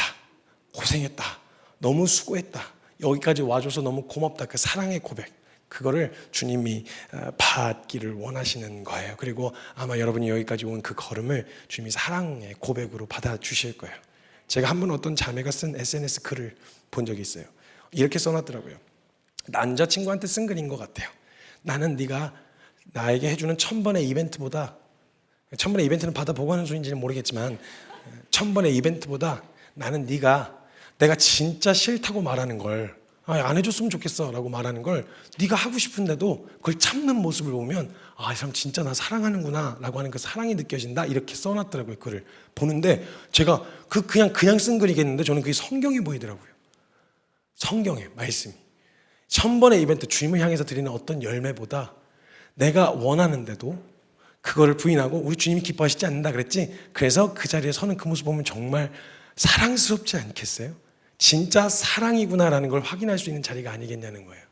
여러분, 저는 주님을 향한 열심보다 어떤 주님을 향해서 올려드리는 사역의 결과로 증명하려는 열심보다요, 오늘 우리의 일상 가운데서 저와 여러분 앞에 놓여있는 수많은 선악과 앞에서 선악과 가시에 찔리고 끓기고 막 상처나고 막 머리 다 대고 막 여기 옷에 다 달라붙어 있는 그 채로 주님 앞에 나와왔는데 그걸 뚫고 온 그냥 그 걸음 자체가 뭘 가지고 왔냐 이게 아니야. 그 걸음 자체가 하나님을 향한 사랑의 고백으로 받으셔 주신다는 거예요. 그리고 여러분을 너무 자랑스러워 하실 거란 말이죠. 그 은혜가 자기 부인이 그 영광스러운 부르심에 우리 함께 서고 같이 갈 수 있었으면 좋겠습니다. 이 시간 잠깐 같이 좀 기도합시다.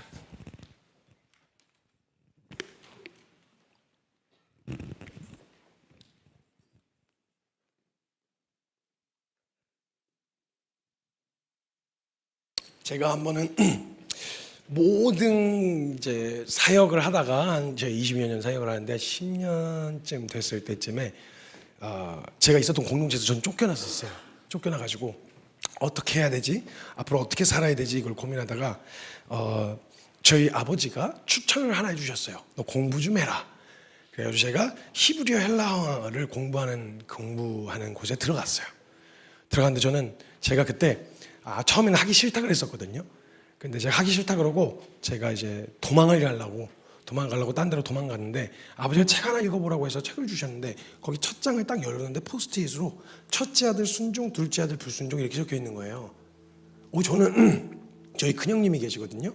제가 잘못 본 거긴 한 건데 나중에 보니까 다시 보니까 잘못 본 거긴 한데 저희 형님은 똑같이 저랑 똑같이 17살에 선교사로 헌신해가지고 일단 사람들이 잘 가지 않는 오지에 이름이 잘 알려지지 않은 나라 미전도 종족에 가서 지금까지 사역을 하고 계시거든요. 저는 17살 때부터 공동체에서 국내에서 시작을 했고 저희 형님은 해외로 그냥 나가셨었거든요.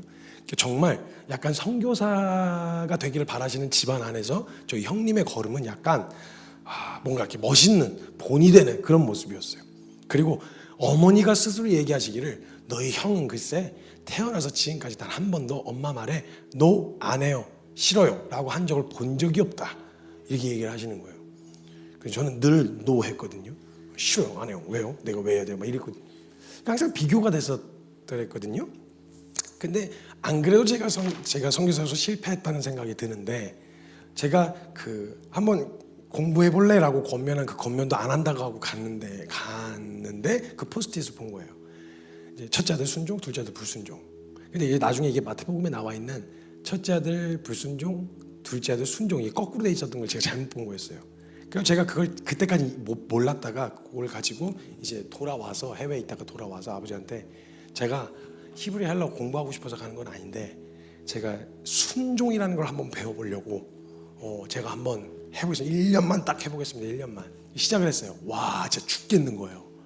그러니까 거기 저를 이제 해주셨던 그 교수님이 계셨는데 이 교수님하고 스타일이 너무 안 맞았어요. 그분은 이제 스트레스를 책으로 푸시는 분이셨어요. 완전 제 스타일 아니었어요.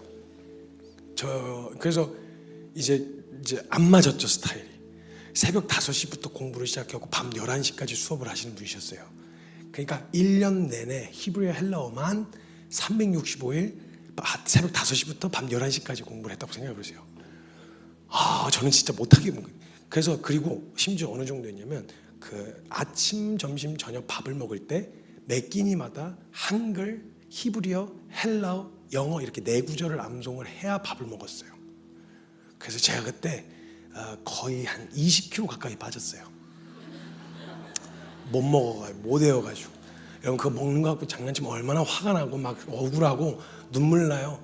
그래서 근데 너무 철저하게 땡땡땡 이러니까 다들 밥 먹고 양치하고 다들 쉬고 있는데 저 혼자 계속하면 자존심 상하고 막 눈물 나고 그랬어요. 20대 24살 25살 막 있을 텐데 얼마나 그래갖고 54kg까지 빠졌어요. 제가 밥을 뭐 제대로 못 먹고 막 먹으면 다 토하고 막 이러고 너무 스트레스를 받아가지고 그렇게 버티다가 더는 못하겠다. 그래가지고 제가 진짜 난 못하겠습니다. 그리고 막 때려치겠다고 하고 막 뒤집어 놓고 나왔단 말이에요. 나왔는데 이거 진짜 나오고 나서 내가 다른 것 이것도 실패했는데 순종을 배우겠다고 들어갔는데 순종을 못해서 다시 나오게 되어지면 이게 시키는 대로 해야 되는데 제가 그걸 받기가 너무 어려운 거예요. 그러니까 막 너무 괴로웠어요. 그래갖고 제가 막 나가려다가 짐을 몇 번 쌌다 풀었다가 막 나가려다가 제가 다시 마지막으로 이를 악물고 돌아와가지고 아버지한테 그랬어요. 내가 지금 마음 같았으면 나가고 싶은데 내가 뱉은 말이 있어가지고 순종을 배우고 싶다고 내가 들어와가지고 그 말 때문에 나 다른 건 모르겠는데 공부할 생각 없다 나 그리고 좋은 성적 받을 가능성도 없다 나 머리가 안 좋아가지고 근데 내가 1년만 내가 아버지하고 한 약속이 있기 때문에 1년만 내가 버텨보겠다.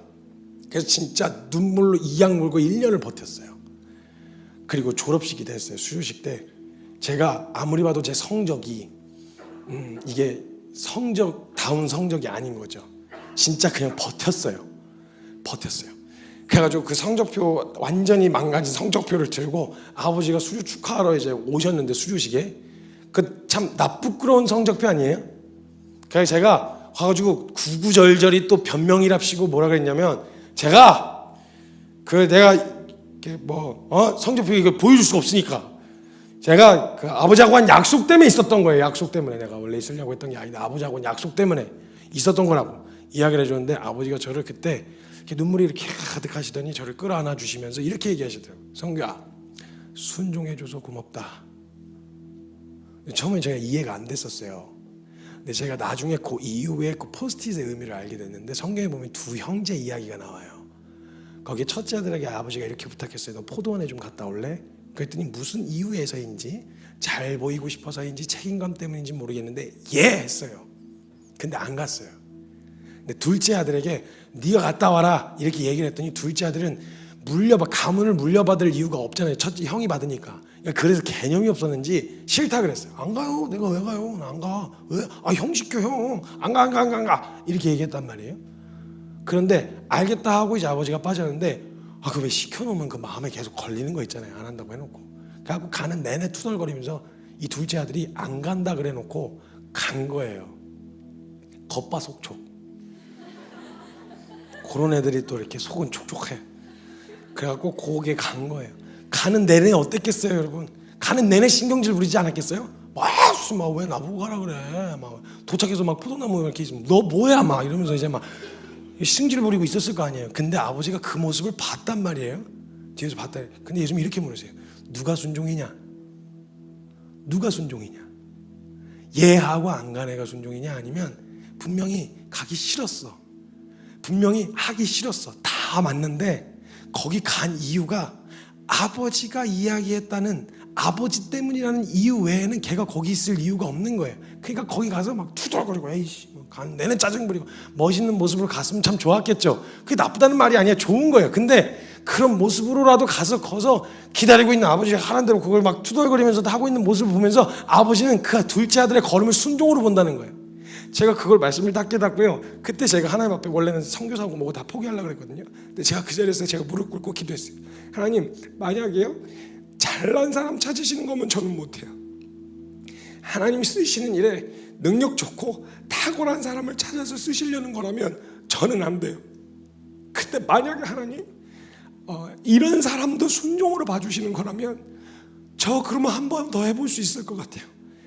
다 포기하고 싶었었는데 만약 하나님 저도 성경의 히브리서에 있었던 사람들의 모습처럼 막 멋있는 믿음의 순종, 막 멋있는 믿음의 결단, 막 업적 이런 거 막 하면서 저도 가고 싶은 마음이 있었거든요. 근데 가면 갈수록 그런 삶과는 제가 거리가 멀다라는 걸 제가 스스로 발견하게 된 거죠. 근데 만약에 제가 그렇게 살라고 하는 거라면 저는 안 되는데 둘째 아들처럼 잘하지는 못했지만 막 가는 과정 내내 뭔가 서툴고 부족하고 뭔가 얘가 뭐 생각이 있는 건가 없는 건가 이런 생각이 들지만 거기 서 있었던 이유가 다른 이유가 아니라 아버지가 가라 그래서 왔다는 그 이유만에는 거기 있을 이유가 없었던 그 둘째 아들을 보면서 순종해줘서 고맙다 이렇게 얘기해준 만약에 하나님 그것도 순종으로 봐주시는 거라면 그러면 저도 한번 해볼 수 있을 것 같아요. 사랑하는 여러분, 여러분의 멋있는 성과나 결과를 보고 싶으신 게 아니에요. 여러분의 모습이 어떠한지 그냥 더덜더덜해져도 여러분이 거기 선택하신 이유가 뭐예요? 왜 욱해도 되는 걸 한번 참아보자. 그거 내가 선택해도 되는 걸 이렇게 하면 안 되지.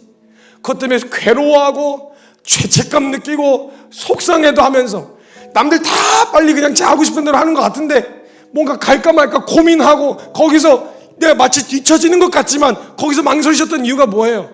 이러면 안 될 것 같은데, 주님이 이거 안 기뻐하실 것 같은데, 이렇게 살면 내가 받은 은혜가 아닌 것 같은데, 그것 때문에 망설이셨던 거잖아요.